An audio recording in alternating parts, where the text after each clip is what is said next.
எல்லாருக்கும் வணக்கங்க. Vetrivel real estate. இப்போ நம்ம பார்க்க போகிற லேண்டு பார்த்தீங்கன்னா பொள்ளாச்சி ரோட்டுக்கு பேக் சைடு.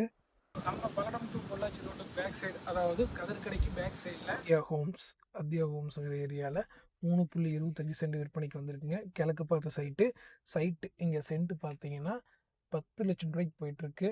உங்களுக்கு இங்கே சென்ட் அவி சொல்கிற ரேட்டே பார்த்தீங்கன்னா 9.5 லட்சம் தான் சொல்கிறாங்க. அது கிழக்கு பார்த்த சைட்டுங்க. இங்கே ரோடு சௌகரியம், தண்ணி வசதி, எல்லா சௌகரியம் இருக்குது. சொல்லப்போனால் பல்லடத்துக்கு பக்கத்தில் காலேஜு, ஸ்கூல்ஸு அதுக்கெல்லாம் ஏற்ற பக்கத்துலேயான இடங்க. ஒரு ரொம்ப பக்கத்தில் இருக்கு. பல்லடத்துலேருந்து வெறும் 1/2 கிலோமீட்டர் தான் உள்ளேங்க. பெருசாக அவ்வளோ டிஸ்டன்ஸ் போக வேண்டியதில்லை. முக்கியமாக ரோடு சௌகரியம், அதாவது பஸ் சௌகரியம் எல்லாமே இருக்குது. ரோட்டு மேலேயே இருக்குது எல்லாமே இந்த சைட்டு தேவைப்படுறவங்க ஸ்க்ரீனில் எங்கள் நம்பர் கொடுத்துருக்கோம், கால் பண்ணுங்கள். வீடியோ நீங்கள் இப்போ தான் ஃபஸ்ட் டைம் பார்க்குறீங்கன்னா மறக்காமல் நம்ம சேனலை சப்ஸ்கிரைப் பண்ணிடுங்க. தேங்க்யூ.